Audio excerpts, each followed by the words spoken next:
Yung title na binigay ni Lord sa akin is When the Rain Stops. Diba? Nakuha po ba natin? When the Rain Stops, kapag huminto ang ulan. So, bigla lang siyang pumasok. As in, nakaupo lang ako sa may chair ko and sa harap ng laptop. Siyempre, di ba tamad na magsulat ngayon? So, time-time na lang. Bigla lang pumasok yung title na to. Actually, hindi naman nga din gusto ang title eh. And siguro confirmation din yung medyo nakapag-usap kami kahapon nung kagabi nung kumakain. Na yung topic ngayon is somewhat related dun sa sabihin natin binigay nila message kay Pastor. Kasi nakapag-open kami, like, konting-konting idea about dun sa topic na ipipreach niya dun sa San Fernando. So yun, parang lalo kong na-feel na siguro Lord, ito ngayon gusto mong ipahatid. So when the rain stops, ang ganda sa tenga yan. Parang, alam niyo yun, ang simple lang niya, pero parang doon pala sa title, di ba? Na kapag huminto ang ulan. Anong meron kapag huminto ang ulan? Out of curiosity, nung narinig ko nga yung title na to, gusto ko kasi palitan yung word na stops. Kasi parang ang basic, di ba? Pero nung sinerch ko siya, meron palang book na yung title is When the Rain Stops. Actually ako ngayon ko lang din nakita yun, lalo na hindi ako palabas, ano? So, sabi dito, dun sa book na yan, pinaka-summary niya. Yung story is about a little boy, batang lalaki, na pinapunta or pinadala sa isang military school.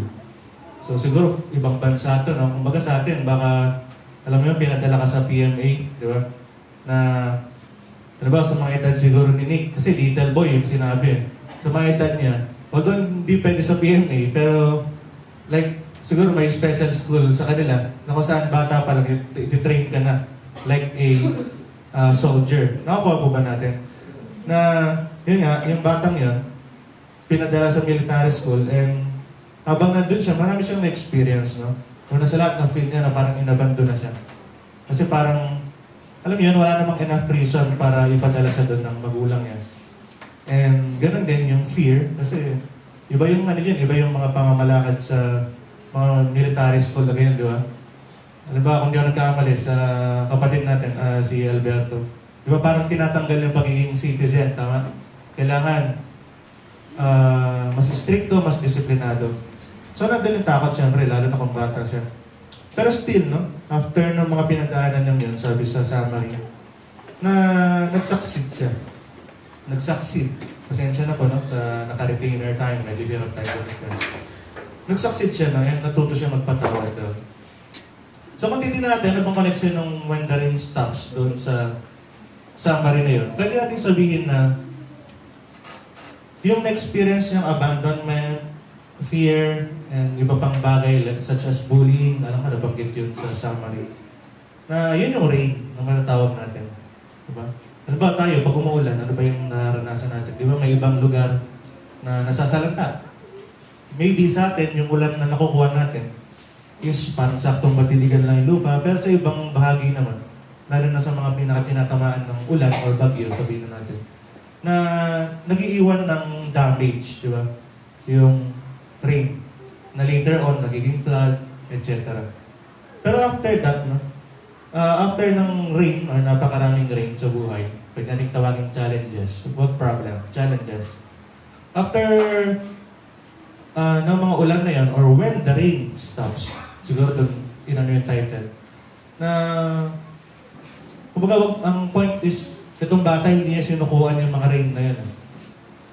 Kasi darating yung time na yung rain na yun, huhupa din or titigil din, di ba? Kaya sabi nga niya, nag-succeed siya na matuto para magpatawad. So, siguro nagkaka-idea na kayo kung ano yung magiging message ni Lord sa umaga na ito. No? So, buksan natin yung Bible natin sa James chapter 1, verses 2.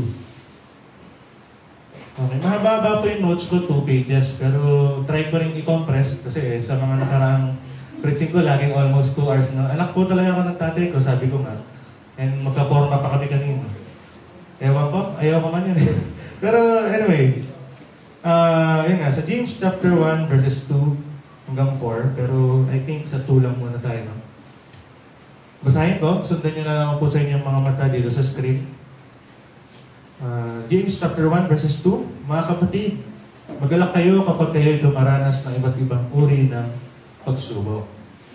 Pero bago po tayo magpatuloy, tayo muna po yung manalangin. Hallelujah, Lord God. Holy Lord, hiningi namin ang iyong patnubay sa umaga na ito, Lord, na ikaw ang magbigay ng karunungan sa akin, Lord, upang may bahagi ng salita. Alam ko, Lord, na kakaunti lamang ang naging oras ko upang maganda, Lord. At sumabay pa, Lord, na ako'y nagkaroon ng hindi nasa lagnat, Lord God. Pero still, Lord, I know na you will give me knowledge and wisdom, Lord, as well as yung mga kapatiran, Lord God, na maunawaan namin lahat, Lord, yung mga salita na gusto mong ipahatid, Lord. At alam namin na magagamit namin to sa pagharap namin sa mga rain sa aming buhay, Lord. Pero maliban doon, Lord God, kami humihingi ng kapatawaran, Lord, at nagpapalinis kami sa aming isipan at sa puso, Lord God, upang mas matanggap namin ng maayos sa mga salitang to, Lord God. At naway, manamnam namin ang bawat salitang iyong ipapahayag, Lord God. Muli, Lord, ikaw may taas at may takila, Lord, gamitin niyo lamang po ako bilang inyong daluyan ng mga pagpapalad, inyong mga salita, Lord God. Kung wala ka, Lord God, hindi namin makakayanan may deliver at may sapunguyan mga ito, Lord. Again, Lord, we praise you, glorify you, Lord God. In Jesus' name we pray. Amen. So, papaka po natin. Sabi nga sa prayer ko na ilang oras lang yung naging preparation. And sabi ko rin nga na unexpected, bigla pang nilagnat. Buti nga ngayon, medyo okay, no? Pero kaya na, mas kabado ako nung nandun pa ako sa may keyboard. Pero ngayon na nakatayo na dito, mawawala naman di ba? So yung balikan lang natin, no? James chapter 1 verses 2. Basahin na rin natin hanggang 4. Mga kapatid, magalak kayo kapag kayo dumaranas ng iba't ibang uri ng pagsubok. 3. Dapat ninyong malaman na nagiging matatag ang inyong pananampalataya sa pamamagitan ng mga pagsubok. At dapat kayong magpakatatag hanggang wakas upang kayo'y maging ganap at walang pagkukulang. Makikita natin doon sa verse na yun, or verses na yun, na may similarity siya doon sa storya ng bata kanina. Na kung saan, sinabi doon sa verse 2 na magalak kayo kapag kayo dumaranas ng iba't ibang uri ng pagsubok. So, nabanggit yung pagsubok, no? Or tinatawag natin kanina na rain. Diba? Sabi dito sa notes ko, sa Pilipinas, di ba meron tayong 2 season? Ano yung dalawang season na yun? Ano yun? Ano yung dalawang season? Summer or sunny or fine weather and rainy season, no? Lalo na pag may pasok. So, anong mapapansin natin doon? Makikita natin na laging nandyan yung ulan. Tama? Nagkakaroon ng cycle. Sabihin natin sa isang taon, sa 12 months, 6 na buwan, tag-ulan, 6 na buwan, tag-tuyot, or araw. Tama? Assuming. So, ang ibig sabihin, dun sa part na yun, na laging darating at darating yung ulan. Tama? Nakukuha po ba natin? Laging merong ulan. So, parang ganun din sa titingnan natin. Kung yung ulan, papalitan natin ng word na challenges or pagsubok. Laging darating yung time na magkakaroon tayo ng pagsubok sa buhay. Tama po ba? Tanong ko kayo ngayon, sino po ba yung walang pagsubok? Wala po ba? Sino may pagsubok sa buhay? Amen. Amen. And lahat tayo, kahit ako, kaya nga binigay din sa akin ni Lord itong message na ito. Dahil ako mismo naranasan ko rin, no? Pero sabi nga, na dapat kapag dinaranas natin itong mga pagsubok na ito, or kapag tayo nasa ulan, dapat makuha natin maging magalak, or magalak tayo tuwing tayo nakakaranas ng mga ulan na ito. Mamaya mas malalaman natin kung bakit dapat tayo magalak, or ano ba yung nadudulot ng ulan. Pwedeng positive or negative. Sabi pa dito na the rain symbolizes hardship, suffering, challenges, trials, and etc. nakikita natin na yung ulan is parang pangit, di ba? Kaya pagka maulan, di ba, parang wala ka nang magawa. Yung restricted, limited yung mga kilos natin. Dahil umuulan, di ka nga makalabas ng bahay, di ba? Kung lalabas ka man, alam mong mababasa ka talaga kahit magkabody ka pa or payong, etc. Lalo na kung uso na pa mo ngayon, signal number 3, di ba? So, sabihin, kung itutumbas natin sa challenges, may iba't ibang difficulty rin ng challenges eh. May challenges na parang kaya namang malampasan saglit. Kasi di ba tulad ng ulan, may ulan na bigla lang aambon, maya-maya wala na dahil walang bagyo. Pero may ilang bagyo, tumatagal ng 1 week, 2 weeks. So parang katulad nga ng pagsubok, na may mga pagsubok na panandalian lang, di ba? Kasi part nga ng buhay, sabi natin yun. Or meron din mga pagsubok na parang, ano yun, sobrang tagal niya na parang feeling mo, di natitigil yung ulan na yan. Nakukuha po ba natin? Pero still, no?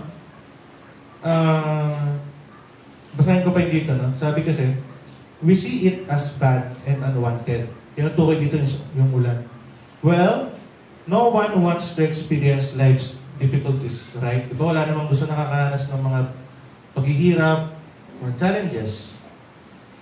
Sometimes, our situation may feel adverse or pangit, in short. Pwede yung mga sitwasyon daw natin parang pangit, di ba? Not going according to our plan and what we plan. Di ba yung mga ulan na yan, di ba? Yung magpaplano kayo, okay, tara, labas tayo mamaya. Pero, dahil umulan, or may dumating na challenge, di ba? Parang naaantala yung plano. Pero, sabi dito na, however, God allows such things to happen because He has a purpose. Amen? Hindi nangyayari o hindi natin dinaranas yung isang pagsubok or ulan kung walang purpose si Lord. Amen po ba? Amen? May kausap po ba ako? Amen. So, tandaan po natin, ulitin ko lang. Baka tandaan po natin sa isip natin to na hindi lang basta-basta umuulan o hindi ka lang basta-basta nakakaranas ng challenge sa buhay. Nararanasan natin to dahil mayroong purpose si Lord. Ulitin nga po natin, nararanasan din natin yung mga challenges and rain sa buhay dahil may purpose si Lord. So tandaan po natin yun. Dito may ilang pangalan na binigay si Lord na kung saan, example lang natin ng mga nakaranas ng ulan or challenges sa buhay. And mga famous Bible characters to, unahan na natin kay Jonah. Na kung saan naging analyzation ko, hindi na natin babasahin yung mga books nila dahil masyadong marami. So, gagamitin nila natin mga example to parang, kumbaga, alam mo yung maging inspiration natin sila na sila nga Bible character na sila, nakaranas sila ng challenges. Tayo pa kaya ng mga, sabihin natin, hindi naman mababa, pero hindi kasing significant nila sa istorya, di ba? Nasa Bible ba kayo? Wala pa naman, no? So, kung may nasa Bible sa inyo, ibang level na yun. So, gamitin natin silang inspiration na parang, ayo nga, kahit pala sila na mga man of God na mga ginamit na, nakaranas din ng ulan. Di ba nga? Kasi part ng buhay yan, lalo na kung sa Kristiyano. Kung siguro yung challenge sa mga non-Christian is, sabi mo na out of 10 na 5 out of 10 lang ang challenge nila. Siguro, sa atin, umabot ng 6, 7, di ba? Ang point ko lang is, kapag naging Christian ka or isa ka ng Christian, mas prone tayo, mas vulnerable, or parang mas maraming binibigay sa atin na pagsubok. Pero, hindi ibig sabihin nun na parang pinapabayaan ka ni Lord. Again, anong sabi kanina? May purpose si Lord kung bakit tayo nakakaranas ng mga yun. So ito nga kay John, na alam naman natin na nilulon. Tama? Tama ba yung term ko? Nilulon siya ng malaking isda. Kung saan, literally, di ba parang binayo yung sinasakyan nila? So literal na ulan yung naranasan nila. Na kung titignan natin, hindi maganda yung sitwasyon na yun eh. Hindi maganda yung sitwasyon na kung saan alam mo yun, yung akala niya nakatakas na siya, di ba? Dahil ayaw niya sumunod doon sa inutos ni Lord sa kanya na pumunta siya doon sa specific place. Pero yun nga, still naranasan niya yung ulan dahil may purpose si Lord. Gusto ni Lord na parang, hindi, anuin kita dahil ito yung inutos ko eh. Di ba? Nakaranas siya ng ganong rain sa buhay niya or challenge dahil may ibang purpose si Lord eh, di ba? ganun din naman, no? Ito, narinig ko lang sa radyo. Hiramin ko lang sa yung example niya. And ito yung isa sa example na sinasabi kong nagtugma or pareho kami nang gagamitin ni Pastor. Yung si Samson. Na kung saan siya mismo, alam natin, no, na man of God siya, may, sabihin natin, sa term natin, superhuman strength, di ba? Na nakukuha niya dun sa, yung lakas niya nakukuha niya sa buhok niya. And, kung titingnan natin, based sa pagkakabasa ko kagabi, no, anointed si Samson at kinakalugdan siya ng Holy Spirit. Pero still, dahil sa mga sarili niyang kagagawan, no, lalo na yung pagiging, ano ba yung mas appropriate term, na parang, ano yan yung pag-usapang babae na, iba yung dating ni Samson. Kaya, dahil sa mga ganong naranasan niya, ano ba yung naging rain sa kanya? Ano ba yung naging rain or challenge sa kanya? Di ba yung nawala yung lakas niya? Tama? Familiar po ba kayo sa story? Di ba yung naging challenge or naging rain kay ano yun? Or naging suffering kay Samson? Kumbaga, naging kabayaran ng, sabihin nating sins na nagawa niya. Lalo na nung inasawa niya si, kung nakakamali, naging asawa niya, di ba? Si Delilah. Or naging something like asawa or partner na lalo na mga kalaban nila itong si Delilah. So, makikita natin na hindi naman basta-basta binigay sa kanya yung ulan kasi parang siya din yung naging dahilan sa mga kilos niya, sa mga ginagawa niya, kung bakit na nakuha or bakit nabigay sa kanya yung mga challenges na yun. Pero still, no, later on, when the stop rains, nung tumigil yung suffering sa kanya, sabihin natin medyo natauhan na siya, di ba? Na ang purpose kasi talaga niya is palayain ng mga Israelites sa kamay ng mga kalaban. Later on, di ba? Na nung medyo humaba ulit ng buhok niya, na-redeem niya. Or sabihin natin, na-serve pa rin niya yung purpose ni Lord sa kanya. Na kung saan natalo ni Samson yung mga kalaban. Sabi nga doon, 3,000 yung patay niya na, pati ako nagkamali mga, kasi yung tawag sa nationality nila, Palestine ba yung dating tama? Palestinian. Palestinian, thank you. Na kung saan, mas marami pa doon sa napatay na kalaban nung time na yon, kung saan tinulak niya yung dalawang haligi, kesa doon sa buong panahon na sabihin natin nakikitigma siya or pinagtatanggol niya yung bayan ng Israel. No? So, again, no, na makikita natin na may purpose pa rin yung naging reign sa buhay ni Samson. Kasi kung hindi niya na-feel yung suffering na yun, parang hindi siya may himasmasan, tama? Kasi tayo minsan may ganyan, di ba? Parang hindi ka mapapahamak, hindi ka matututo, lalo sa mga bata, di ba? Na parang hanggat di nila nasusubukang masaktan or magkaroon ng pangit na karanasan doon sa ginawa nila, patuloy lang nilang gagawin yun. So, siguro naging wake-up call kay Samson yun para manumbalik doon sa, sabihin nating, like, term doon, manumbalik doon sa totoong purpose niya na pinapagawa sa kanya ni Lord. Ganun din, no? Sa next, ito si Moses, although hindi nakatulad talaga ng mga rain or challenges ng mga nauna kanina. Pero makikita pa rin natin dito na dahil kasalanan din kasi niya, kaya hindi siya nakapunta sa promised land, di ba? Na sabi dito, yun nga, yung hinampas niya yung bato dahil sa galit niya. So dahil doon, hindi siya nakapunta doon sa lubang pangako, na kung saan siya yung nag-lead. Pero bandang huli, di ba yung upay hindi nakapunta doon? So parang sabihin natin, naging ano rin sa kanya, naging adverse na situation or pangit na kalalagayan sa buhay niya. Pero still, no? Hindi naman ibig sabihin na hindi siya nakapasok, hindi na sa, sabihin natin hindi na pinapuran ni Lord. Nandun pa rin yung, parang still na-serve niya yung purpose, pero yun nga, hindi pa rin naging perfecto yung pagiging lingkod niya. Ganun din kay David, na kung saan, nung una, lalo na nung bata-bata siya, di ba, talagang sabihin na natin, kung may mas mainit pa sa mainit, isa na si David dun eh. And kung may mas masunurin or masunurin din, kumbaga, sa mga masunurin, isa na siya sa pinaka-masunurin din. Pero lalo na nung tumataas yung posisyon niya na naging hari na eventually, na kung saan siya mismo, di ba? Again, dahil sa kagagawan din nila, na ito nga, sabi dito, na nag-commit siya ng adultery, and pinapatay pa niya yung asawa ni Bathsheba. So, dahil doon, nakaranas din siya ng rape. Di ba? And may, kung nakakamali, may isa pa siya naging kasalanan, di ba yung binilang niya yung tawal niya, kaya parang ang ano nun kay Lord, implication is that nawawala siya ng tiwala kay Lord. Kaya nangyari, pinapili siya kung ano yung magiging punishment ng buong bayan. Hindi lang siya di ba? Yung buong Israel, yung nakaranas ng rain or challenges dahil sa ginawa ni David. Nandiyan pa mo ba kayo? Naintindihan po ba natin yung mga example natin? So, ganun din kay Elijah, no? Masigasi si Elijah.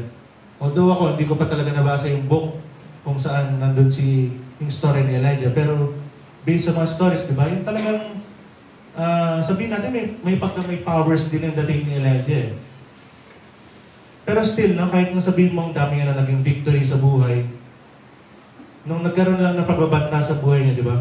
Ano nangyari? Sabi nga dito, nag-isolate siya and na-depress. So, di ba parang rain din yun? Lalo na yung rain. Ma-associate natin yung rain sa lungkot, di ba? So, yung nakaka-feel na pagka umuulan, parang ang baba ng mood, di ba? Yung minsan nga pag umuulan, tapos nasa kotse ka, tapos titig ka sa labas. So, yung pang music video, yung pang broken-hearted, yun. So, makakonekta natin yung, yun nga, yung pagiging depressed and nag-isolate, itong si Elijah, madudugtong din natin sa, or magkukumpara natin sa pagkakaroon ng isang challenge or rain sa buhay. Pero still, no, makikita pa rin natin na kahit na nandun si Elijah, na hindi pa rin siya pinabayaan, di ba? Kahit nga yung mga ibon ginagamit para mapakain sa iba pang bagay. And sabihin natin katulad ni Samson, parang naging paraan lang din yun upang, alam mo yun, parang lumakas sila ulit, na bakit ako matatakot, di ba? Bakit ako depressed? Bakit ako mag-isolate? Eh, alam ko na ito yung purpose ni Lord and ito yung pagsama niya sa akin. Again, sabi nga natin na hindi naman natin nararanasan lang yung ulan. Hindi lang natin nararanasan itong mga challenges na to nang wala lang. Again, nararanasan natin sila dahil may purpose si Lord. So, sa last 3 examples natin, ito si Noah, no? Ganon din siya. Nakatupad siya sa mga utos ni Lord. Lalo na doon sa paggawa ng arko, sa bilang ng mga hayop na isasakay, etc. Pero dahil nung humupa na yung baha, nung sabihin natin, wala nang baha, nabanggit doon na naglasing siya, di ba? Tapos kung saan dahil doon, na sinumpa yung lahi ng anak niya. Bali, basically, apo niya, kung di ako nakamali, si Kanaan. Tama? Anak ni Ham. So, makikita natin doon na dahil din sa kagagawan niya, nakuha niya yung rain or challenge sa buhay. Next, ganoon din si Abraham, no? Na kung saan nagsinungaling siya doon sa pagiging mag-asawa nila ni Sarah. Hindi ko na-explain yung kung saan yung purpose doon. Pero, ganoon din, ano ba kay Solomon, na kumbaga, katulad din ni David, na may sabi dito, allowed his foreign wives and concubines to seduce him into worshiping false gods. Diba? Dahil sa kagagawan din niya na, alam niyo yan, siguro dahil sa pagiging hari, katanyagan, tapos lahat ng pwede niya makuha is makukuha niya. Na nagiging, gamitin yung term na palalo sila. Kaya nangyayari, ang ending, nakakaranas sila ng challenges. Pero, praise God, no, later on, nagkakaroon ng sa kanila, parang, yung conviction. Nafe-feel nyo ba minsan yun na parang, doon kasi papasok yung lesson, di ba? Na parang, dahil naranasan natin itong mga pangit na bagay na ito, dalawa lang naman yung mga possible na mangyari. Either hindi tayo matututo or matututo tayo dun sa naging experience natin. Pero, again, sabi nga, itong mga to, kahit na sabihin natin nagkamali sila, and again, kahit tayo naman, hindi tayo perfecto, no? Na kung saan, hindi naman natapos doon lang na nalugmok sila. Di ba? Again, nandun pa rin yung guidance ni Lord, yung presensya niya, and yung anong term din siya po, yung parang kinakalugtan pa rin niya itong mga to. Kaya, lalo na dahil sila yung ginagamit ni Lord, di ba? And tayo, ganun din, ginagamit din tayo ni Lord. So, kahit na nakakaranas tayo ng challenges, sabi nga natin, ulit-ulitin ko lang, may purpose yung mga challenges mo yun. So, dito, di ba kayo na yung title is When the Rain Stops? So, ano bang, ang sabi kasi doon, when the rain stops, tumigil na yung ulan eh. Pero during the rain, ano ba yung meron during the rain? Kapag nandiyan yung mga pagsubok. Nabanggit ko nga kanina na kapag umuulan, di ba, nagkakos ng destruction or damage. Tama po ba? Nandiyan pa po ba kayo? So kapag umuulan, yun nga, nagkakos to ng damage or destruction, di ba? Lalo na sa properties. Yung mga literal na example muna, halimbawa sa mga bahay natin, na minsan kapag sabi mo ng sa katagalan, di ba? Natatangay yung bubong ng iba, or pwedeng yung mga, halimbawa kung mga plantita kayo, plantito, di ba? Pag inulan yan, nasisira yan, nawawala yung structure nila. So basically yun nga, destruction, yung dulot ng rain. Sa paningin natin. Pero again, mamaya malalaman din natin na hindi naman porke umulan o hindi porke nakaranas tayo ng pagsubok, destruction lang yung dulot nun. Again, sa buhay nga ng mga example natin ngayon, may mga bagay minsan na parang para sa atin nga is pangit. Pero in the end, parang ganun yung naging way ni Lord para may i-reveal sa atin. Tama po ba? Diba? Kasi hindi naman laging hindi naman laging smooth sailing. Actually, ito share ko lang din. May kaklase ako na sabi natin kinounsel ko. Kahit di ako counselor or registered guidance counselor. Bata pa lang kasi medyo ako na yung pag-a-advise and So, kinounsel ko siya na lalo na related sa relationship, yung yung concern niya. Pero hindi ko na-elaborate. So, ang pinaka-point ko lang, kaya sinishare to, kasi ang naging problem niya, parang, kumbaga, either magkakaroon ng pag-ganon or paghihiwalay as a friend or as a significant other. So, nangingi siya ng kung ano gagawin niya. Ganon. Nangingi siyang idea sa akin or advice. And, kaya nga sinabi ko counseling. Pero sinabi ko sa kanya na hindi naman smooth sailing lagi sa buhay and yung process is hindi laging smooth lang. Nakakuha niyo po ba? Di ba, yung example nga rin sa Bible na yung isang ginto is tinapadaan mo na sa apoy para talagang maging mas puro. Di ba? Tulad din natin, ganun din na dumadaan muna tayo sa mga ganung proseso. And kahit nasabihin natin pangit kung sa una, na parang hindi natin makita na parang ano bang purpose nito? Ba't puro pangit na nararanasan ko or bakit puro pagsubok? Pero in the end, bakit doon natin marirealize na, kaya pala siguro ganito dahil ganyan, di ba? Kaya siguro ganito dahil ito yung dapat gawin ko. Alam niya, di ba? Alam ba yung iba natatanggap na, example natin, no? Yung iba na sa trabaho, pero dahil nagtrabaho nga rin ako, no? Ang naging personal experience ko na lang, ang naging sa akin dito, ang masasabi ko naging rain sa akin, or challenge na related sa trabaho. Nung bago-bago ako, yung part ko, or yung, kasi may 4 kaming parts, hindi ko na-explain ng maigi, pero sana makuha niya ako. Yung part ko, kung sa 4 na yan, halimbawa kung dito ako, yung part ko, sila lagi yung napupunterya, or kami lagi yung napupunterya. Like, what I mean sa punterya is that, kami yung laging pangit, or mabagal, ganun. Di ba parang, ako pa mo parang pagkagano'n, dahil sanay ako, laging magandang gawa ko eh. Lalo na sa school, sanay ako na parang, kailangan di ako nagkakamali, gano'n. Pero nung nagtrabaho ako, parang, bakit gano'n yung gawa namin kung nasa pang-part ako, siya pa yung pangit. Diba? Parang ako na nakafeel ako na, like, challenge siya sa akin. Di ba? Na, parang, ginagawa ko yung kaya ko, yung pagkakaintindi ko doon sa trabaho. Pero, walang epektong maganda. Talagang kami napupuruhan, gano'n. Mabagal yung part namin. Pero after that, no, hindi ko yung challenge na yun or rain na yun, hindi ko siya hinayaan na maging challenge lang, na hayaan ko lang na malulugmok ako. Ang ginawa ko, kahit sa bahay, kahit na hindi na oras ng trabaho, medyo inaral ko. Hindi naman sobra kasi hindi ako bayad. Uso, gano'n naman. Ba't mo gagawin ng trabaho, di ka naman babayaran sa bahay. Pero still, no, para, siyempre, para na lang, sabi mo nang gumanda yung quality ng gawa mo. Inaral ko. Hindi ko hinayaan na yung challenge na yun is, hindi ko malampasan. Kaya nga challenge di ba? Wala, yung mga challenges kasi, hindi naman naka-design yan para mag-stay na challenge. Kaya nga, pati, kahit naman sa mga games, ito lang, ng mga bata yun. Yung mga challenges, dapat matatawid mo yan, di ba? Na kailangan malampasan natin yung mga challenges na yun. Kasi dahil sa mga challenges na yun, yun ang magiging way para lalo kang lumakas or gumaling, lalo na sa skills, di ba? Na kung saan yun nga, sa trabaho ko, na ilang weeks pa lang ako, siguro 2 weeks.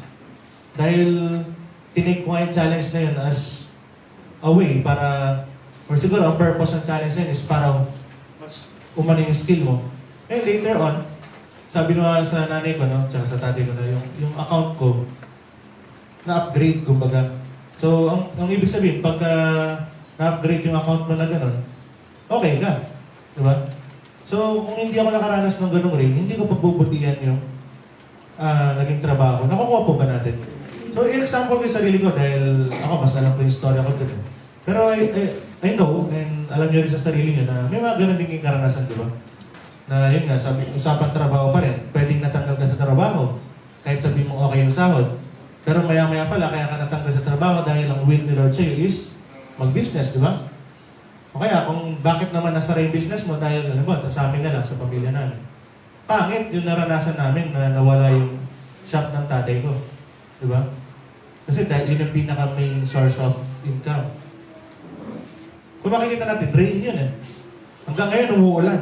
Di ba? Hindi naman bumalik yung ano yun, shop niya. Pero kung titignan natin siya na gano'n nga lang, na parang wala na akong source of income, wala nang ganyan. Di ba? Parang maging stagnant tayo, nandun na lang. Pero kung titignan mo sa ibang angulo, ay hindi, baka may purpose si Lord. Di ba? Siguro kung hindi siya nawala ng shop and continues yung church, baka mamaya, huwag naman sana, or depende, kayo bahala. Baka mamaya, may kanyan na mo, di ba? Dahil pagod na siya sa trabaho, nakatayo ng matagal, nakuha nyo, na pwedeng tinanggal na lang sa kanya yung trabaho or yung shop para mag-focus dito. Di ba? Tapos natanggalan tayo lahat ng trabaho, no? Nag-focus dito. Gusto niyo po ba yan? Gusto niyo po ba yan? Matanggalan tayo ng trabaho lahat para focus sa church. No?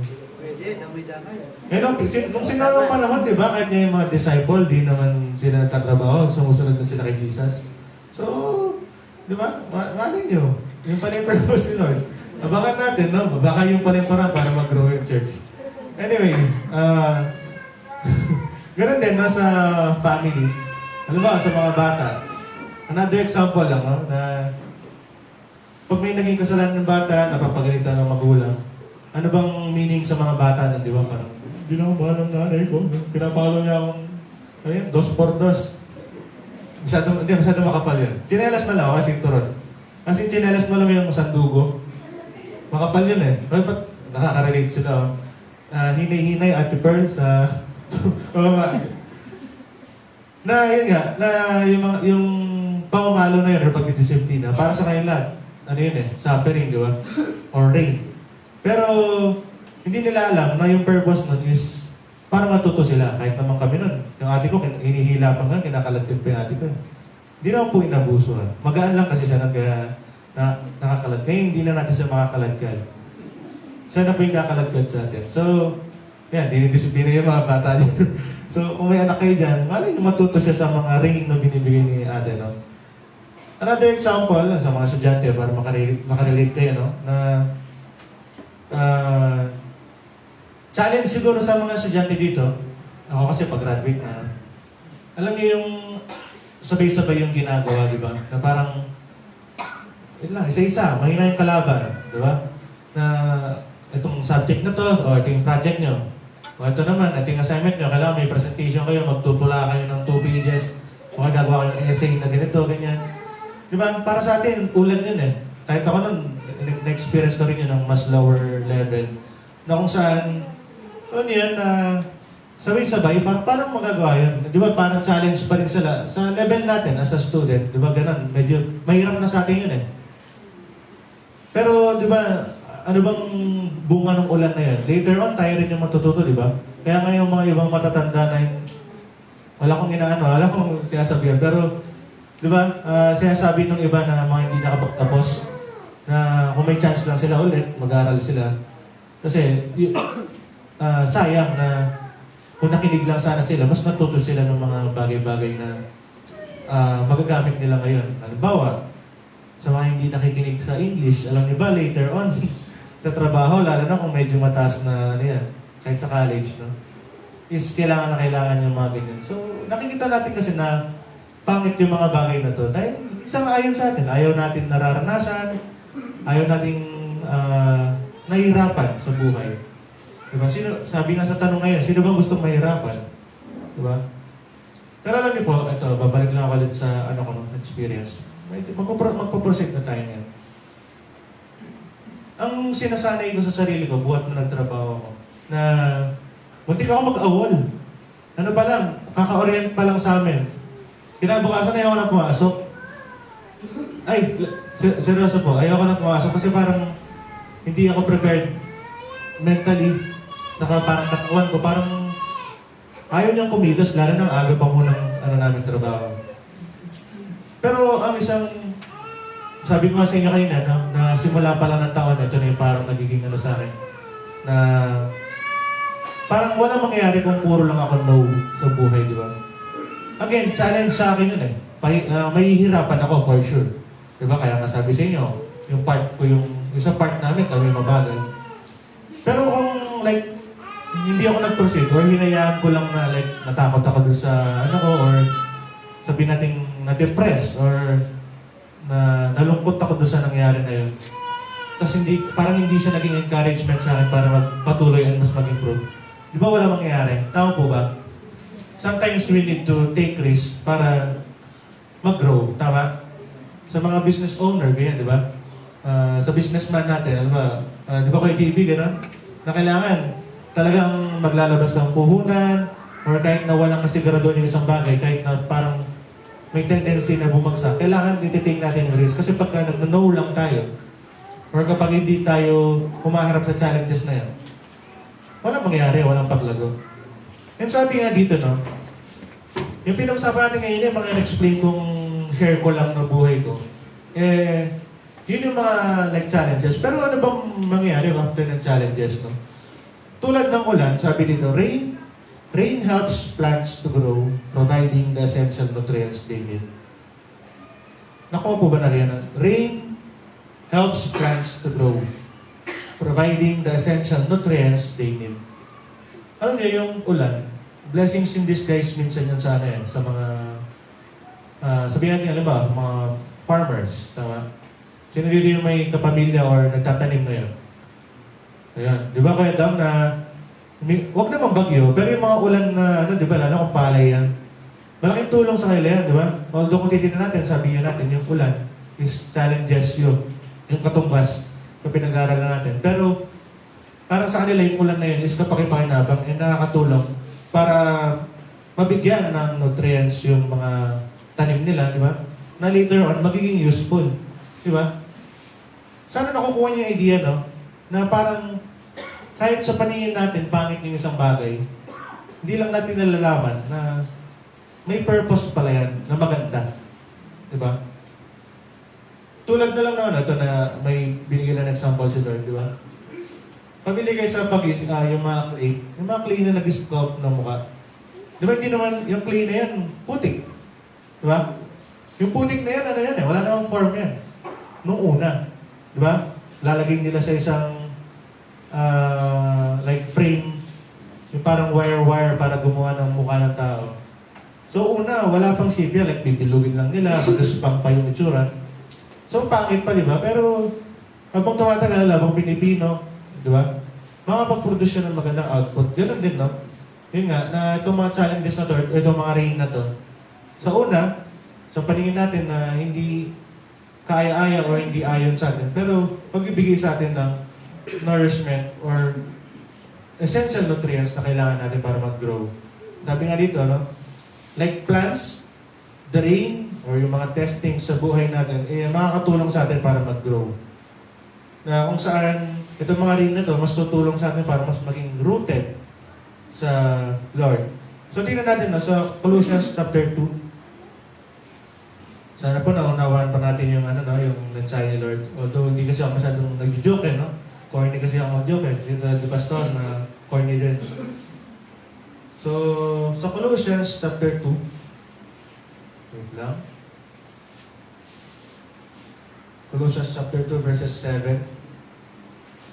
Ito kung makikita nyo dito, literal eh. Literal yung wordings dito na root or rooted, lalo na sa NIV. Sige, basahin ko lang sa NIV version. No? So, sabi dito, no? Colossians chapter 2 verses 7, or verse 7, rooted and built up in Him, strengthened in the faith as you were taught, and overflowing with thankfulness. So, pero tingnan pa rin natin sa Tagalog para mas maintindihan natin lahat. Kasi baka, like, di nyo ma-connecta kung ano ba yung meaning eh. Ito, Colossians chapter 2, verse 7. Sabi sa version ko, magpakatatag kayo at isalig ninyo sa Kanya ang inyong buhay. Magpakatibay kayo sa pananampalatayang itinuro sa inyo at lagi kayong magpasalamat sa Diyos. So sabi natin kanina, yung ulan nakakatulong sa mga halaman, di ba? Tama? Nakuha niyo yan? Yung ulan is nakakatulong sa mga halaman para mas tumubo and magbunga. Ganon din sa atin, no? Na, kaya nga sabi ko sa inyo, literal eh. Na kung saan ito mga ulan na to, or mga challenges or testing sa atin, ito yung mga magiging rason din para mas maging rooted tayo sa Lord. Tama?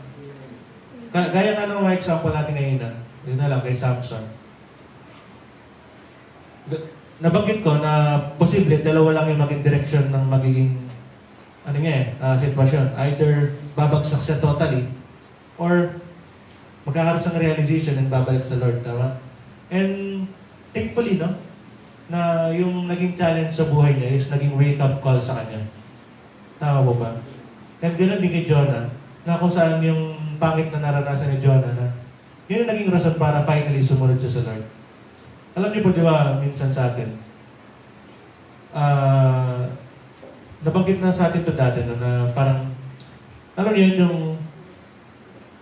tinatawag ka, brother, sister, pwede ka ba sa ganito? Di ba? Tapos tayo naman, nagkakaroon tayo ng mga dahilan. Diba, parang, ay hindi, may lakad ako, may ganyan. Like Jonah, na dininay niya yung parang calling na binibigay sa kanya. Or yung calling niya, actually. So dahil doon, yun ang nagiging, parang makaranas sila ng challenges, no? Na kung saan, dahil din sa sarili nilang kagagawan, no? Na-experience nila yung rain na to. Pero again, sa atin nga, na hayaan mo ba na patuloy lang yung ulan na yun, hindi ka matututo? Alam niyo, parang kailangan mo pa bang makaranas ng baha sa buhay para lang ma-realize mo na, okay, susunod na ako. Iba nga yung testimony rin ni Pastor nung dati.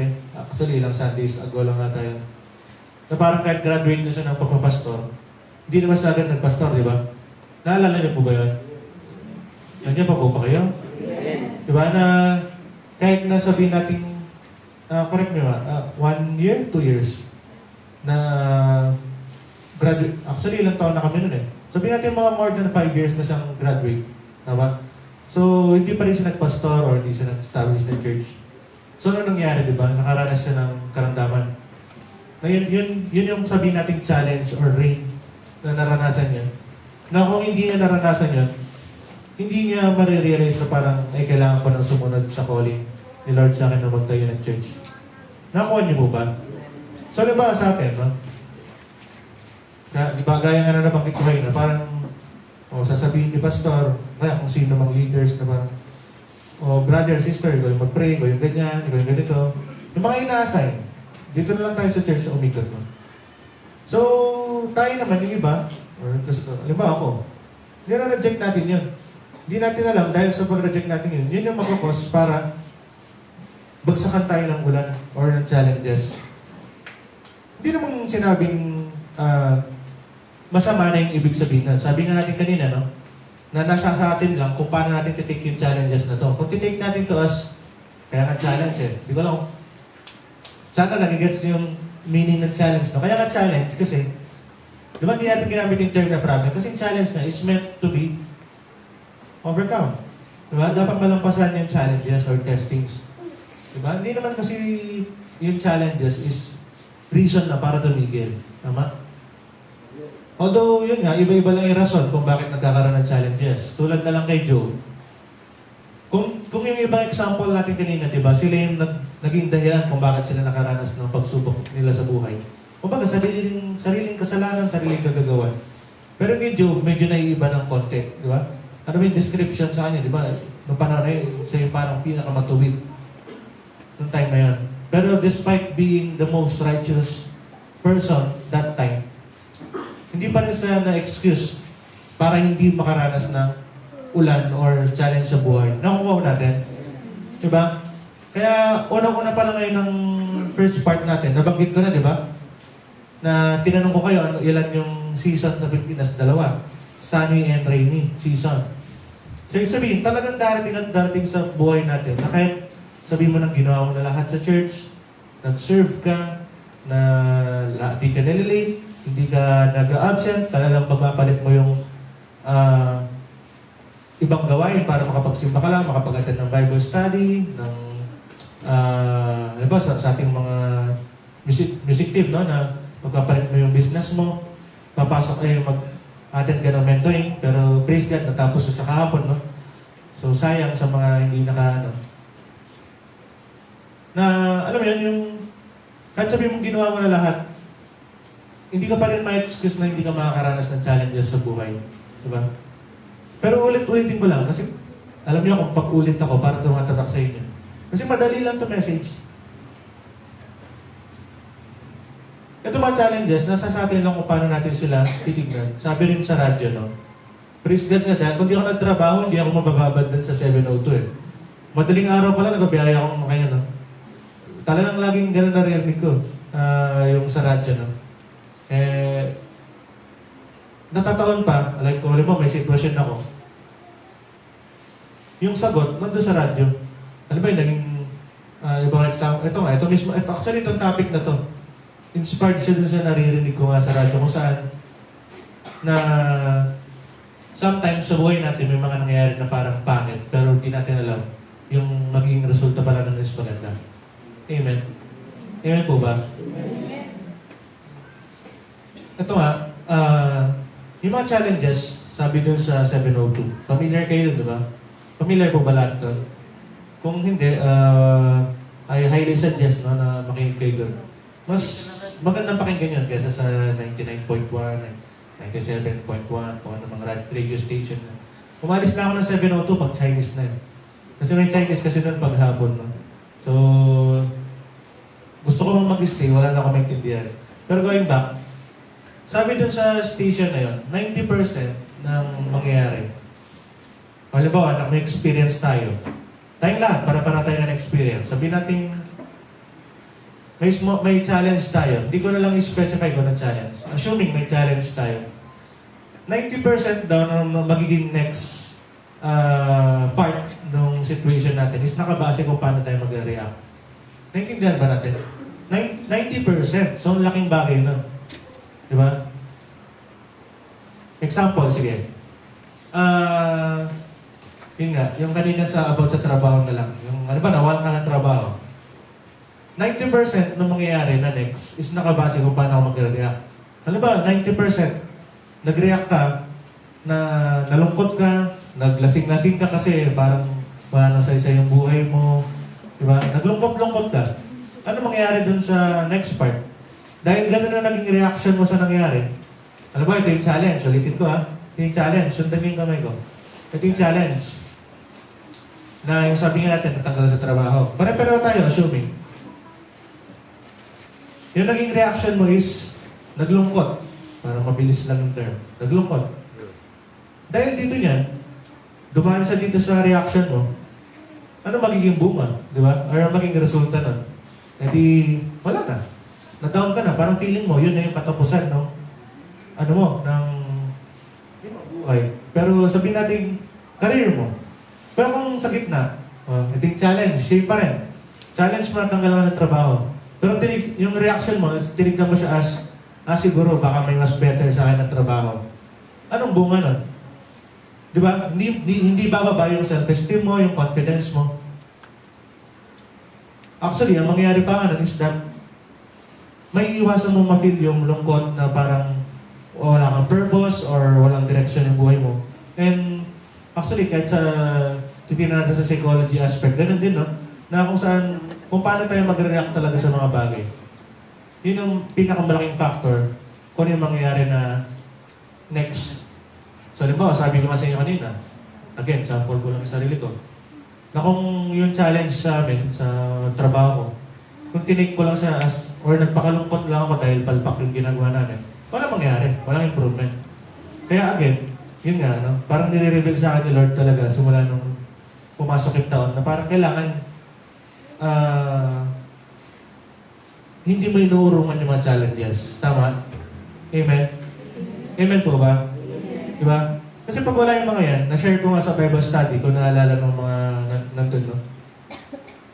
Na kung saan bigger challenges equals bigger reward. Tama? Tama po ba? Para sa trabaho lang, di ba? The more na mas mahirap yung trabaho mo, mas may katubas niyang sahod is malaki yan. So, kung ganun natin titingnan na parang yung mga challenges na to is ganun talaga yung purpose. Di ko alam kung paano ko i-ano sa inyo eh. Talagang, I mean, na-explain ko na siya sa part ko. Pero, like, paano nyo marirealize na although pinagkakatiwala ko lang sa Lord, no, kung paano magpaprocess sa isip nyo. Ang point lang talaga, kahit hindi ko tapusin to eh.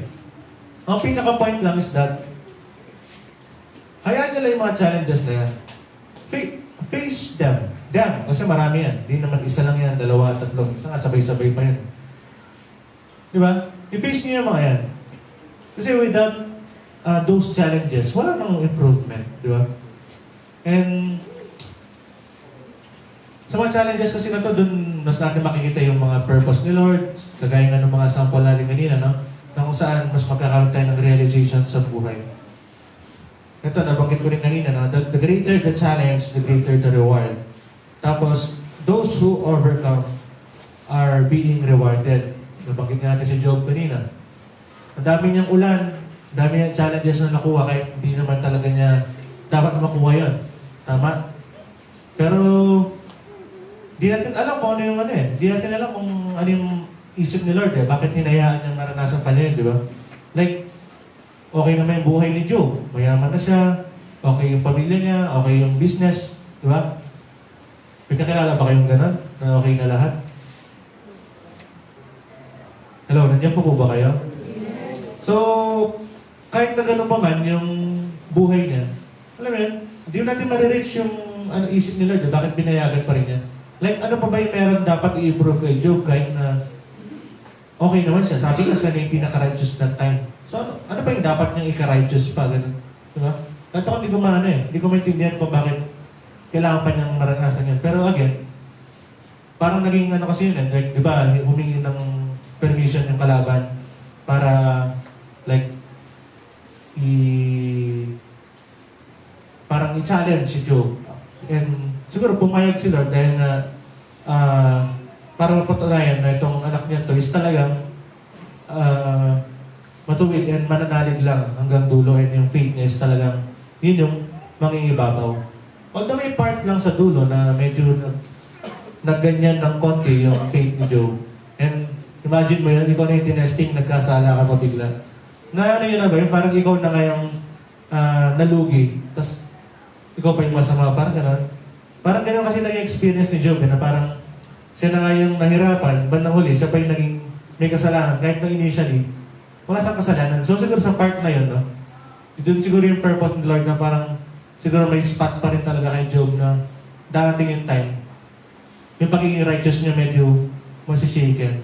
Kaya siguro naranasan niya yung mga challenges na yan, yung mga rain na yan. Para talagang almost 100% na yung pagiging righteous niya. Nakuha ba natin? So siguro yun yung meaning na kahit siguro, ano ba, sa amin nga, kahit na nag-serve na si Pastor, kahit nakakapag-share sa Marisol dati.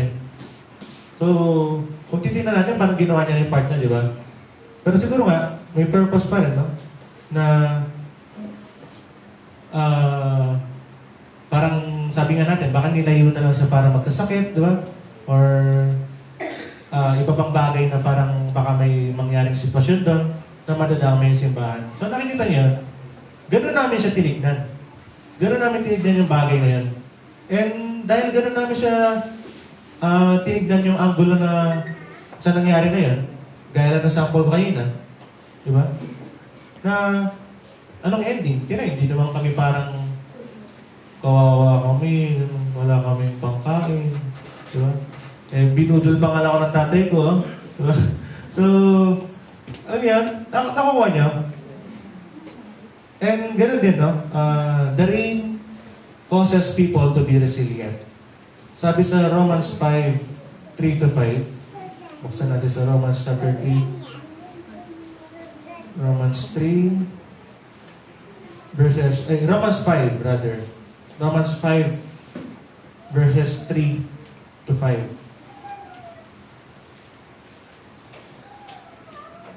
Okay, naliligaw ako. Ito. Sabi dito, no?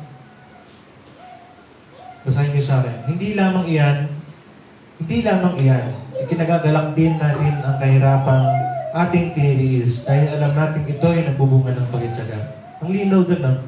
Na yung mga challenges or ano na to is magkukos sa atin para mas maging resilient or magkaroon ng perseverance. Sa English din na, di ba? Perseverance. Or mas mag-persevere. Mamaya pag-usapan din natin ano bang benefits ng challenges. May mga naka-enumerate mamaya. Basahin ko pa. Hindi lamang iyan, ikinagagalak din natin ang mga kahirapang ating tinitiis dahil alam natin ito yung nagbubunga ng pagtitiyaga. At ang pagtitiyaga ay nagbubunga ng mabuting pagkatao. At ang mabuting pagkatao ay nagbubunga ng pag-asa. 5. At hindi tayo binibigo ng pag-asang ito sapagkat ang pag-ibig ng Diyos ay ibinuhos na sa ating mga puso sa pamamagitan ng Espiritu Santo na ipinagkaloob sa atin. Amen. So again, hindi lang reward din na kukuha natin kapag nakakaranas ng challenges. Tulad ng mga, balik tayo sa example natin kay Kuya Dong. Di ba Kuya Dong, yung mga palay, matibay yan, di ba? Parang kahit gumagano na sila, tatayo yan eh. So, parang sa exercise na lang. Ito, no? Ako, feeling ko kaya ako nilagnat eh. Naglambitin kasi ako kahapon. Kaya ko. So, nabiglayin dito ko. So, alam yun na kailangan nabubugbog ka, di ba, sa exercise. Kaya nga, ito, siguro si GM. Ako kasi di ba ako nakapag-gym eh. Puro sa bahay lang. Di ba, kapag nagbuhat ka ng weights, pagkatigil, di ba, parang mabigat, parang mapasa. Dating, parang feeling mo, di mo magalaw. Tama? Pero, dahil doon sa mga, pwede natin siyang ituring na hardship eh. Di ba? Kasi, hindi naman madali mag-exercise. Kasi kung madali mag-exercise, sana pumayat na yung mga gusto magpapayat. So, kaya kailangan, i-face natin yung mga challenge na yan. Dahil, di ba? Hanggang sa lifestyle, ma-apply natin yung message. So, hindi naman madaling mag-exercise or magpapayat. Dahil, in the first place, hindi ka rin naman mabilis tumaba dati. Hindi naman kumain ka lang ng isang donut, mataba ka na mamaya eh. So, naipon din yan. So, siyempre, matagal din siya mawala. Pero going back, yun nga, tulad ng exercise, no? Na dumadanas tayo ng intense workout or vigorous workout, sabi nga nila. Na later on, itong workout na to, technically, sinasaktan natin yung sarili natin yun, di ba? Binubugbog mo yung muscle mo, pinapahirapan mo ng konti yung lungs mo para mas mag-increase yung capacity ng hangin, para lalakas yung cardiovascular system mo, or respiration mo, yun na lang. Makita natin doon na parang kung di tayo makaka-experience pala ng ganong hirap or intense training, sabihin natin, hindi lalakas yung katawan natin. So parang ano pa ba yung pwedeng natin sa spiritual aspect naman? Kung di tayo nakaka-experience sa challenges or hindi natetest yung faith natin, o ginamit yung term na faith, kung hindi natetest yan, mag-stay lang yan sa kung paano yung level niya. Diba? Nakuha po ba natin? So parang kailangan parang sa masadyante lang, kailangan nagkakaroon ka ng testing para malalaman kung ano yung alam mo. Di ba? Or kung, halimbawa nakita, bumagsak ka. So kailangan i-improve natin itong part na to. Sabi nga natin kanina kay Juke, baka may part pa pala siya na hindi pa perfecto. Although walang magiging perfect, pero almost close to perfect. Pwede namang 99.99, di ba? Hindi siya perfect, pero 0.1 na lang, perfect na. Nakakuha niyo po ba yung point? Na kung saan kailangan nabubugbog tayo minsan na dahil doon lalakas tayo. Yun nga, sa spiritual life, mamamanhid ka na lang eh. Ano ba, sa church na lang. Para kami kasing artista dati, lalo na ng mga bago-bagong church, mga ilang taon. May mabubong issue, ganyan. Siyempre, medyo mabigat sa damdamin. Parang, ano ba, kung si pastor na yan, parang ginawa niya naman lahat, naging mabuti siyang leader, gano'n.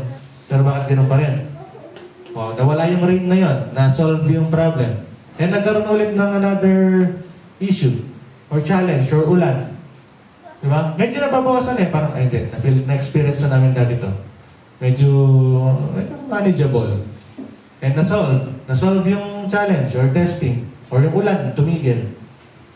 Eh, nangyari ulit. Ano lang, sample lang, ha? Baka sabihin, tatlong beses na nagka-issue. Hindi, ano lang. Hindi ko na alam eh. Bata pa ako na. So, habang tumatagal, habang nauulit-ulit, di ba parang nagiging mani-mani na lang sa'yo? Kaya ngayong iba, sabi nila, di ba yung mga... Di ko pa kasi na-feel, ano eh. Di ko pa na-feel na ma-reject. Sorry. Di ko pa na-feel yung gano'n na parang... Kasi di ba yung iba parang... Tinungan, di ko ma-explain kasi hindi ko na-feel. So, alam niyo yung iba yung... namamanhid na lang daw sila pag nag-iwalay dahil...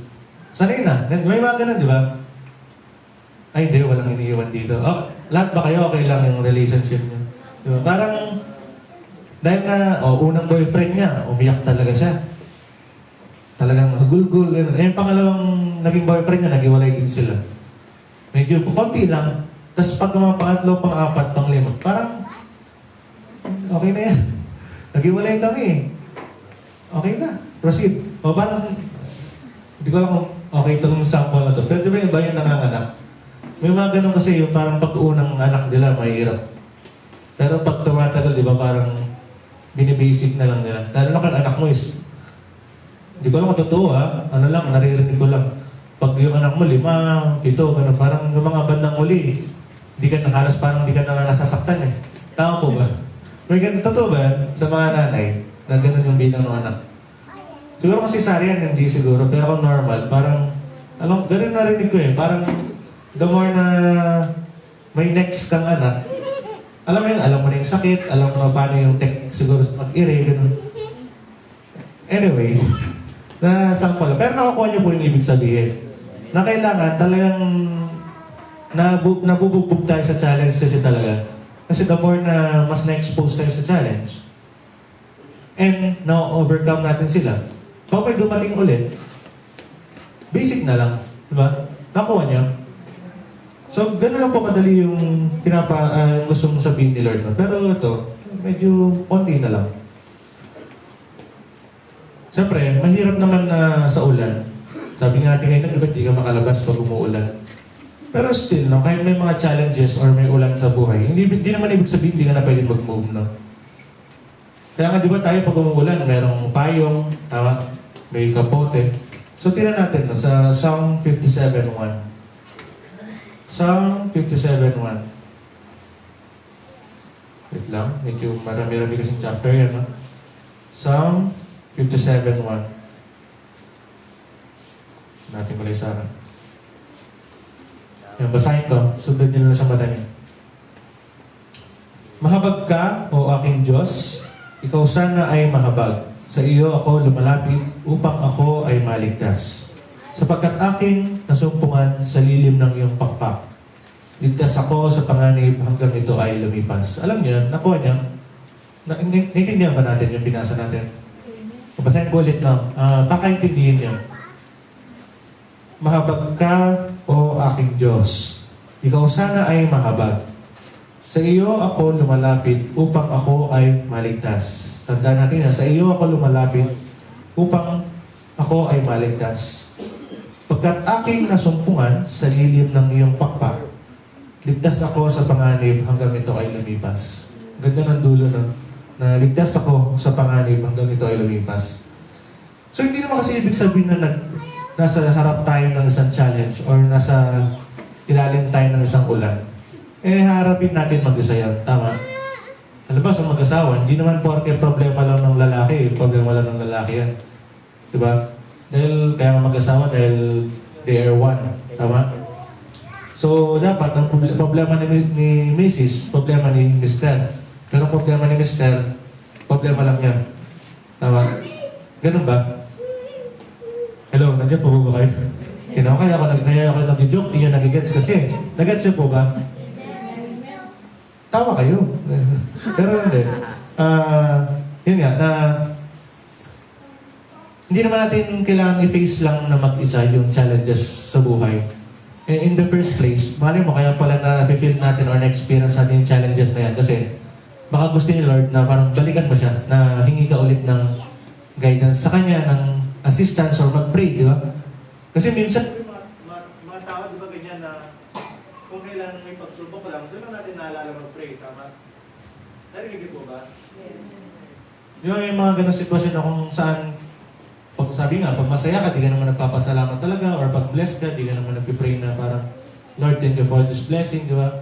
Or baka bandang huli na lang. Pero kung ikaw si Lord, kung gusto mo ba, bandang huli ka lang pasasalamatan, di ba? So, ganun din, no? Na parang, yun nga, na hindi naman natin kailangan i-face lang yan mag-isa. Kaya nga sabi dito, di ba? Na ikaw sana ay mahabag. Sa iyo ako lumalapit upang ako'y maligtas. So parang si David kasi na gano'n dito, no? Na parang inaano niya na si Lord yung pagbabasihan niya. Or kay Lord siya umaasa. Para sabi nga, ako ay maligtas. And sinabi rin niya na ligtas ako sa panganib hanggang ito ay lumipas. So, ang point niya doon, parang all throughout the challenge or challenges na na-experience niya, hanggat nandun siya sa pakpak or ilalim ng pakpak ni Lord, no? Or sa lilim or coverage, Lord, na hindi siya mapapano. Amen? Nakuha po ba natin? So, ganoon din sa atin, no? Na pag may challenges sa buhay, sabi nga natin, part talaga yan. Kayo na tayo aasa ba? Diba? Kay Lord. Ganun din, no? Isa ding protection sa ulan or isa ding protection na pwede natin gamitin. Aside from letting God be our umbrella. Umbrella siya, yung kanina binasa natin, na yun ang isang protection natin sa ulan. Pag-umbrella natin kay Lord. Kumbaga si Lord yung nagpapayong sa atin para hindi tumama lahat ng ulan, di ba? Mababasa ka, pero hindi ibig sabihin na talagang soaking wet, sabi nga sa English. No? Punta tayo sa 1 Peter chapter 1. 1 Peter chapter 1, verse 1 Peter chapter 1, verse 5 to 7. Sabi dito, no? Sa pamamagitan ng inyong pananampalataya, iniingatan kayo ng kapangyarihan ng Diyos habang inihintay ninyo ang kaligtasang nakandang ihayag sa katapusan ng panahon. Verse 6, ito'y dapat ninyong ikagalak kahit na maaaring danas muna kayo ng iba't ibang pagsubok sa loob ng maikling panahon. Ito, gusto ko lang i-deal itong verse 6. No? Makikita niyo dito na talagang sinabi na makakaranas tayo ng problema or challenges sa buhay, rather.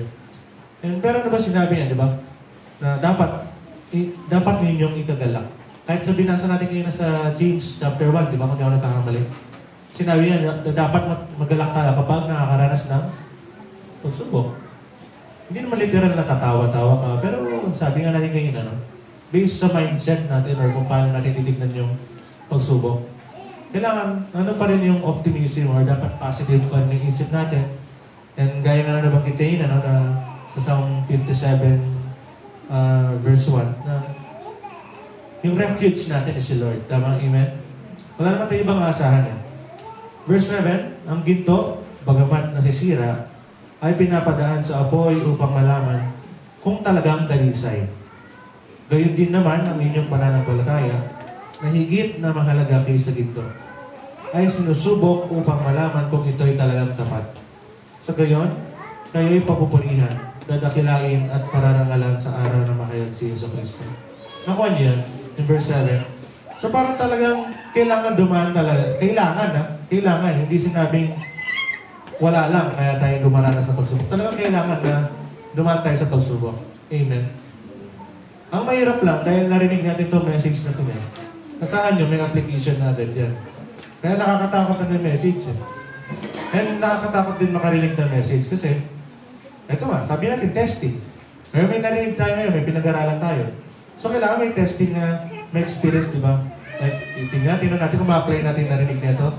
Pagkabigyan ko siya ng pagsubok bukas, maharap niya kaya gaya ng sinabi dun sa preaching, di ba? Nakuha natin. So, heads up lang. Malay yun, bukas mismo, mamaya. Pero, anong reaction dapat natin? Huwag tayong matatakot, malulungkot. Amen? Dahil nga sabi na nandiyan si Lord para maging umbrella natin. Tama? At ganun din, yun nga, yung faith natin is parang dinadalisay para mas lalong maging malakas. Sabi natin ngayon, may workout gamit yung mga testing na to. Actually, ito dapat yung intro ko, no? Medyo patapos na tayo. Diba? Medyo mabilis ng konti. Kumpara mo ng mga nakaraan. Ay, hindi, joke. 11 na pala. Anyway, ito, bilisan na lang natin konti. No? Sabi kasi dito, baka nagtataka kayo, bakit about sa ulan, yung pinag-uusapan natin. No? Samantalang napaka-araw. Diba? Ayan, nakikita yung sinag ng araw. And, lalo na kung February ngayon, diba? Usually, it's about church, about love, gano'n, diba? Seasonal yung message. Pero alam niyo no, nung panahon ni Noah, di ba nang inuutos sa kanyang gawin yung arko, kung di ako nagkakamali, parang 400 years niyang ginagawa yun. 100 years. Na kung umuulan man siguro, hindi yung parang ulan na binigay nung mismong araw na ng pagbahay. Pero ang point ko lang yun na kung saan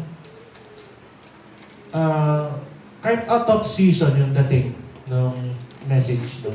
Kagaya nga kay Noah. Out of season yung inutusan siya na gumawa ng arko. Like parang, di ba, parang kinukutsa pa nga sa ng iba, parang, like, alam mo yun, na ba't sa gumagawa ng arko parang wala namang senyales na babaha or uulan. Pero alam niyo lang, na sabi nga, after ma-prepare ni Noah yung arko, doon bumagsak yung ulan, di ba? And actually, hindi lang ulan eh. Kagabi ko nga lang din nabasa na, pati pala sa bukal, sabi, like hindi lang, yung baha, hindi lang sa lahat nagmula sa taas. Literal na bumukas, pati yung mga bukal, sabi. Di ba? So, kung di ko pala nabasa kagabi yun, although nabasa ko na dati, di ko lang nilagyan. Trivia lang yun ha, sinegway ko lang. Na hindi lahat ng ulan, ng baha na yun, nanggaling sa taas. Like, inulan lang din. May yung ibang tubig, galing doon sa bukal. Para may mga, siguro sabihin natin bumukas yung mga, alam niyo yung idea nung yung mga sa poso. Di ba may tubig sa ilalim? Pag sa poso, di ba, parang nilolocate nila yung pasan di bababa yung tubo. So pwede yung mga yan, umangat. Di ba? So, tulad, itong message na to, no? Bagaman parang sabi nga, out of season dahil dapat love month yun, di ba? Pero again, sabi nga dito, nilagin ko lang, na parang kay Noah nga, binigay sa kanya yung mga instructions nung parang akala natin di babaha, di ba? O hindi ulan. Nakukuha natin. Parang sa feeling natin ngayon, na dapat about love na yung pinag-uusapan. Parang ito, medyo wala sa panahon. Pero kung titignan natin, pwedeng itong message na to, naging timing para talagang i-prepare na kayo dahil kung sakaling may experience kayo, di ba? Kailan nyo pa ba maririnig to kapag naranasan nyo na yung problema? Halimbawa kung si Noah, kung di nga ako nagkakamali, 100 years niyang ginawa yung arko. Eh kung 100 years niyang ginawa yun, tapos hindi niya sinimulan nung pinapukan sa kanya ni Lord, makakagawa ba siya ng arko sa isang araw lang? Eh di pagkapati siya masasama sa baha, tama?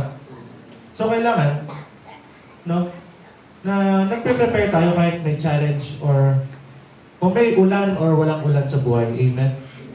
Kung dapat lagi tayong equip. Tama? Sabi nga, parang sa sakit, no? Parang prevention is better than cure. Parang mas okay na ready tayo or kaya rin nating maiwasan yung ganong problema. Or kung sakaling nandun tayo sa problema, mas kaya nating makalabas doon or ma-overcome yung challenges, no? So, yun nga. Ganon din, makikita rin natin sa istorya ni Noah, no? Kung saan 40 days and 40 nights umuulan and binabaha. Okay? So makikita natin, di ba? Sabi nga natin yung rain, ito yung challenges, tama? So dito sa story na to, kung kukumpara natin, 40 days, 40 nights, yung challenges. Di ba? Kaya nabanggit natin kanina, di ba may mga challenges na parang isang araw lang, 2 araw, 1 linggo, 2 linggo. Pero imagine, di ba, kung ganun katagal yung challenge sa buhay, parang feeling natin wala nang kainat na. Like parang, kakayanin pa rin ba natin kung ganun nakatagal yung challenges na na-experience natin? Nandiyan pa po ba kayo? Di ba? Kasi yung iba, siguro, nung una-una, nalalampasan pa niya yung mga challenges sa buhay. Pero later on, nung mga mas humihirap palalo yung challenges, napapanghinaan ng loob, di ba? Kasi yung usapan din dito, no, although siguro pang ibang topic na to, hindi ako baka i-assign nyo ko next Sunday. Tama, no? Pero like,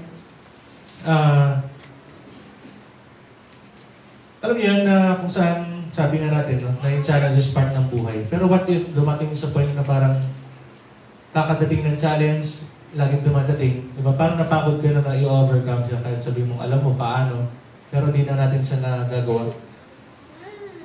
So alam niyo, no? Na kahit naman tumigil na yung ulan kay Noah ng panahon na yun. Sabi doon, no? Umabot pa ng 150 days bago humupa yung baha. Tumigil na yung ulan, yes, after 40 nights.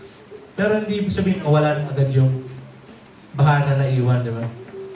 And makikita natin doon, napakatagal, di ba? Baka siguro inisip nga ni Noah, baka hindi na mawawala yun, di ba? And ano ba yung pinaka-point dito? Na kung saan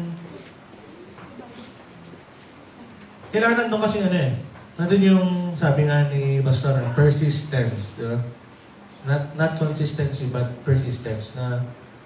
Kasi darating talaga yung time na yung challenge, hindi naman pare-pare yung level niya. Minsan ngayon mababa, minsan mahirap na mahirap, minsan mahirap pa sa mahirap. Pero still, no?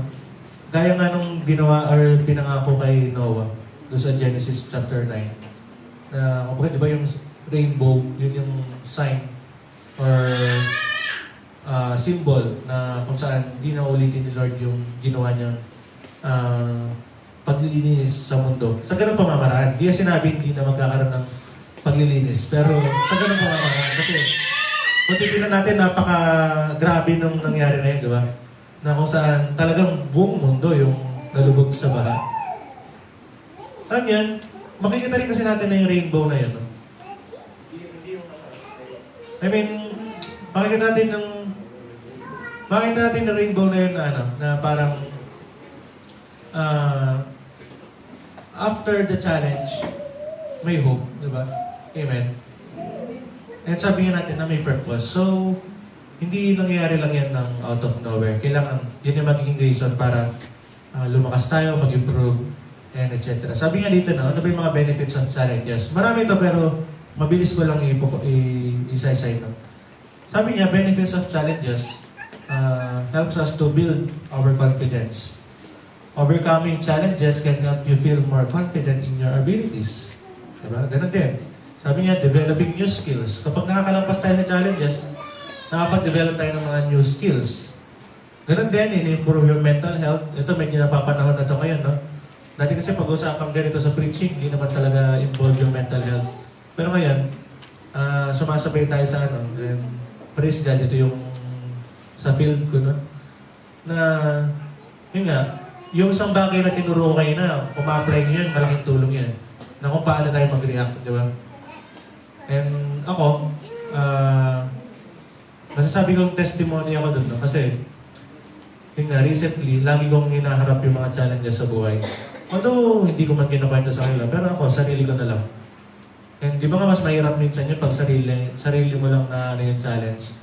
Pero still yun nga, parang alam mo yun, hindi naman sa wala kang pake, pero nakukuha mong maging kalmado kahit na may challenge sa harap mo. Di ba? Nakukuha niyo ba yun? Di ba parang ang ganda nun, na parang kahit sabihin mong ito na yung challenge. May challenge kasi naman talaga yung pangit na pangit na. May challenge kasi minsan na parang alam mong mahirap lang yung gagawin. Pero, siyempre, nandun ikaw ba? Alam ba ito? Itong preaching na ito. Nakaka-challenge kayo na dahil yun nga, konti yung preparation.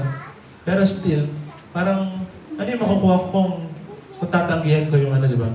Kung tatanggihan ko yung opportunity to preach, tama? So, nag-amen siya, no, si Brother Joel. So, mali natin next Sunday. Di ba? Yun yung challenge or ring na makukuha natin. Di ba? Na, alam niyo, di ko kasi again, di ko alam kung paano ko mapakadikdik sa inyo. Although, nabanggit ko na talaga lahat. Pero, na, kailangan i-face lang natin itong yung mga challenges na ito. Dahil marami tayong makukuha dito. Sabi nga yun nga, developing skills, improving mental health, developing resilience, developing perseverance, developing positive mindset. Diba? Nakita niyo puro good things yung pinapaanan nila. Bagaman challenge siya, pero ang dami niyang magandang bunga. Finding a sense of purpose. Yun, maganda rin yun, di ba? Na baka sa mga challenges na nararanasan natin, malalaman natin kung anong purpose natin.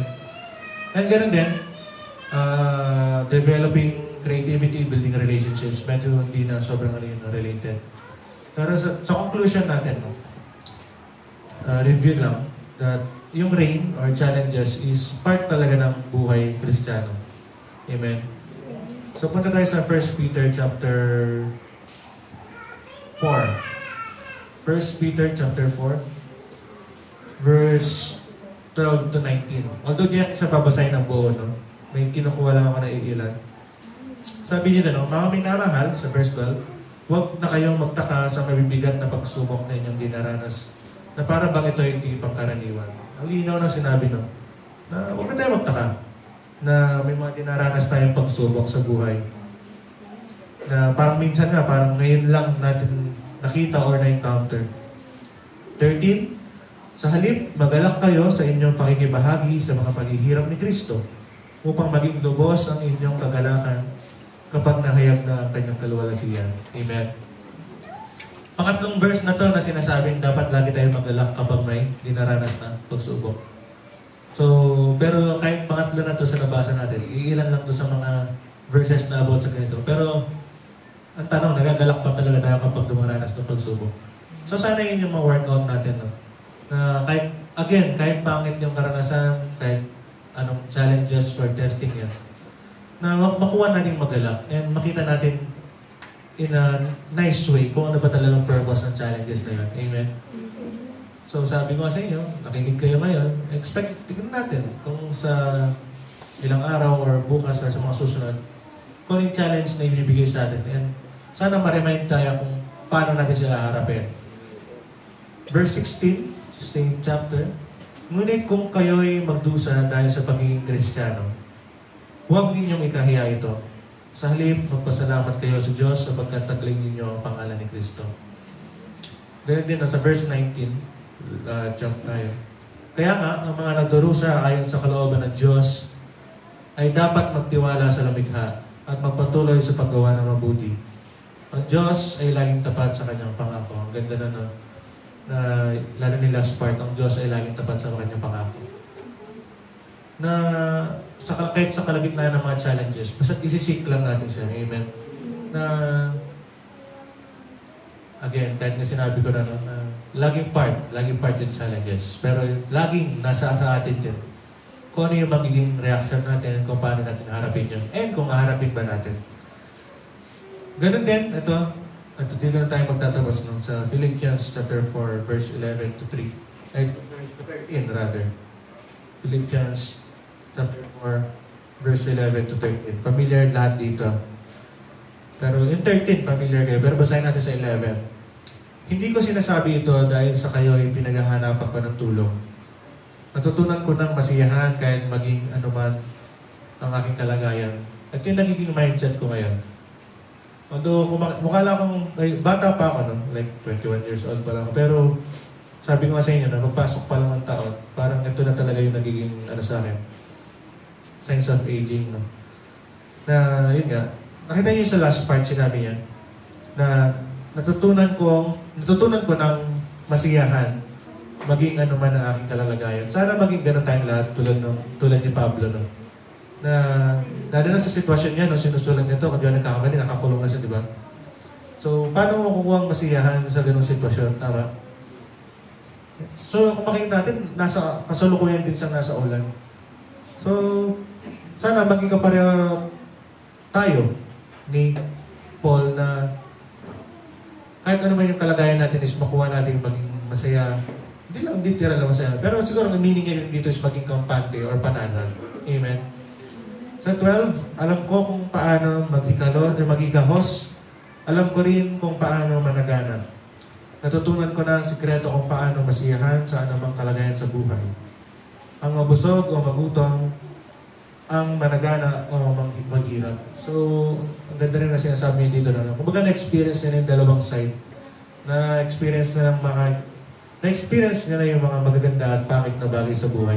So, kumbaga, alam niya na yung, sabi nga niya, yung sikreto kung paano masiyahan sa mga kalagayan na to. Di porke masaya siya sa buhay or okay yung buhay niya is nawawala na si Lord sa image or sa view niya.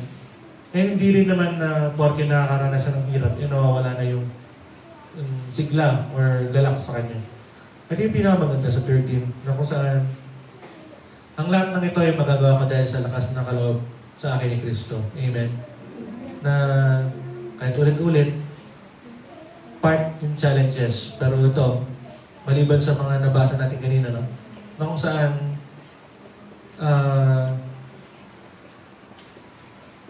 kay Lord tayo makakuha ng lakas para harapin yung mga challenges na sa buhay. Amen. Kahit naman sabi mo, mayaman ka, magandang trabaho mo. Diba? May mga tao kahit ganun yung estado sa buhay. Pero pag nakakaranas ng mga experiences, diba, na hindi nasasolve ng, or challenges na hindi na sosolusyonan ng pera, diba? Still, ang babalik-balikan pa rin natin is si Lord. Amen. So, sana may matutunan tayo and sana i-apply natin sa buhay natin dahil madali man na mensahe pero nakita niyo yung importance, di ba? Sa pang-araw-araw na buhay. Lalo na sa atin, no? Pero praise God, no? Na nandiyan yung mga iba nating kapatiran na medyo hindi natin nakita ng mga nakaraan. So, pwede palakpakan natin si Lord.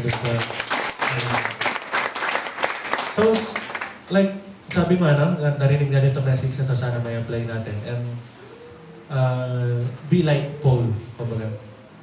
And, when the rain stops, may bunga itong maganda. Okay? Although yung rain might bring destruction or damage, pero in some other ways, magbibigay ito ng growth sa atin, benefits na hindi natin na-expect na makikita natin or makukuha natin yung mga ganong bagay or purpose natin sa buhay. So, napakaganda ng message ni Lord na, no? Although, forgive me Lord kung di ako napagbigay talaga ng time sa pag-meditate. Pero still, no? Siguro, hinayaan niya ma-experience ko yung mga naranasan at mga nakaraan para mabuo itong message nito. And sana ganun din yung maging impact sa inyo, no? Kayanin natin na maging masaya amidst the challenges and trials. So, yun lamang po rin. Maraming salamat.